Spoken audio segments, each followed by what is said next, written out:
my name is Seth Oliveira. I'm the Director of Functional Neurosurgery at the Providence Brain and Spine Institute and work for the Oregon Clinic Neurosurgery and Spine. This video series is designed to educate you on the procedure called deep brain stimulation and what you can expect before, during, and after surgery. We will, of course, discuss all this in further detail during your in-person appointment. Let's talk about the surgery. The first step is to determine if you are a good candidate for DBS. In addition to a detailed examination and discussion of your medical history, you'll typically have an MRI scan. Depending on the individual, other tests may include neuropsychological tests, physical, occupational, or speech therapy, or other referrals such as psychiatry. These evaluations are tailored to the individual to help us do the best job of predicting your response to DBS and any potential problems you may have related to the surgery.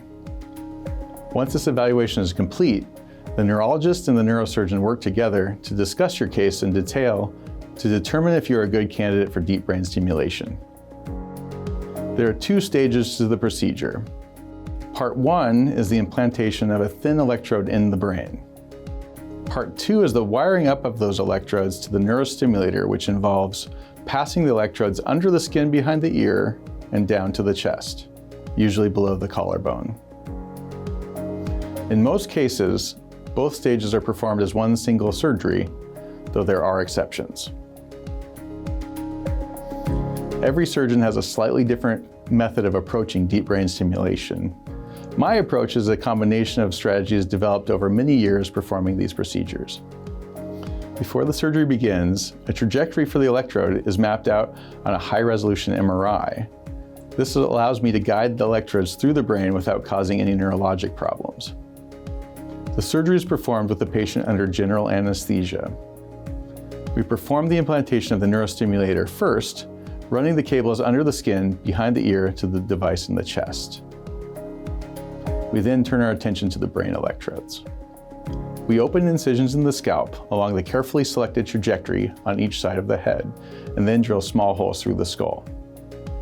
The electrodes pass through the brain to the predetermined location and are secured in place. In the past, we have used head frames to guide the electrodes, but now have transitioned to a high-precision robotic guidance system.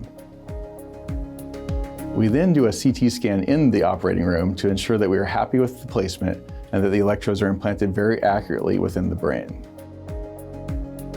The gold standard for testing the electrode's effect on a patient is to perform awake testing during the surgery. We have, however, transitioned away from this strategy due to the understandable anxiety this provokes in patients.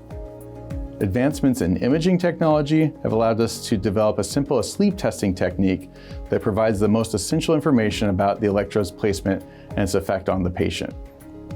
We studied and published our ability to detect sensory and motor side effects under general anesthesia and demonstrated that we saw no significant difference in patient outcomes compared to our awake surgeries.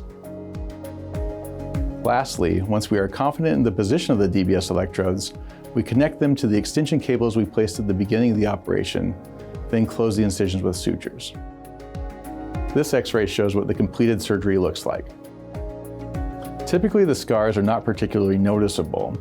The scalp incision is usually hidden above the hairline, and the chest incision is unobtrusive. Some DBS patients have bumps underneath their skin, but we make every effort to minimize the prominence of the hardware under the scalp. The device will not be activated until 3 to 4 weeks post-surgery. This allows time for slight swelling and fluid around the electrodes to subside. You will visit your neurologist in clinic to have the system activated and the initial adjustments made. Typically, it takes a few sessions to find the ideal settings, but patients will often notice benefit as soon as it's activated. You can return to most, if not all, of your usual activities after surgery. It is important, however, to use caution around big magnets and high voltage machinery. The most common concern is an MRI machine.